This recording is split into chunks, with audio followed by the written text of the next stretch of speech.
afternoon, and thanks for attending police headquarters. My name is Constable Carolyn DeClue, and I'm here today to introduce Chief Mark Saunders, who will be updating you on Project Prism. Chief?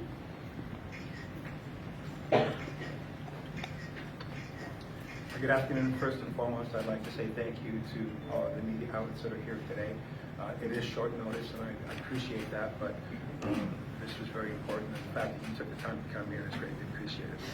As stated by Carolyn, this is an update to Project Prism, which was a task force was developed earlier on, a multi-unit approach from primary response to specialized operations, as well as multi-agencies, including the Ministry of the Attorney General's Office. And at this time, I wanted to say a special thanks to the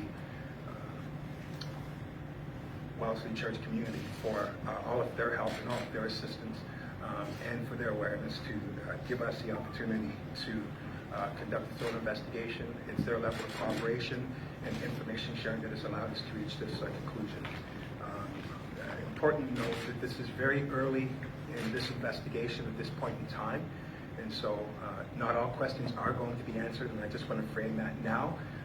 This is very early, and so please do appreciate that. Without any further ado, I'd welcome Detective Sergeant Idsinga from the Homicide Squad.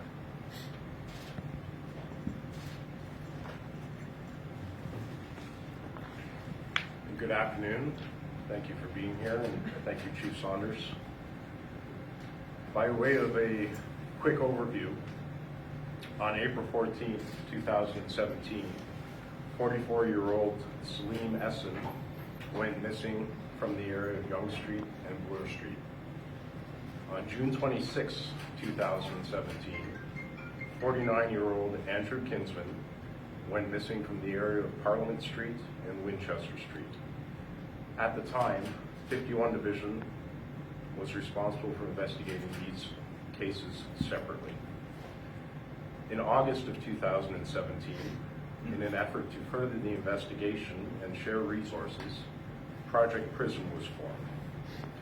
This allowed more officers to be dedicated to these cases, to share information with a similar yet separate investigation known as Project Houston from 2013, and to seek advice and support from specialized areas of the service, including the Homicide Squad.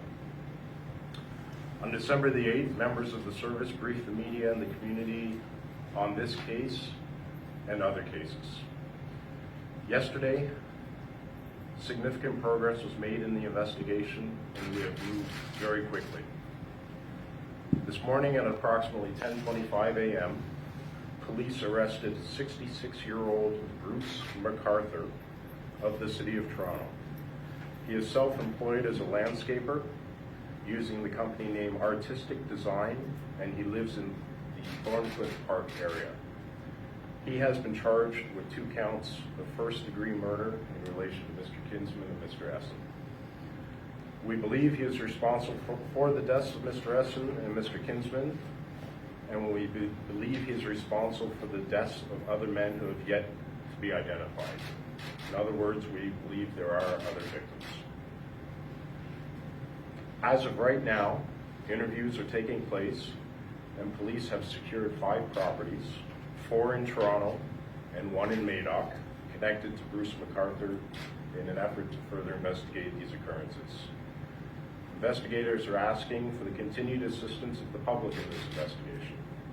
Anyone with any information, no matter how small, is asked to contact the project team at a dedicated line, 416-808-2021, or anonymously through Crime Stoppers.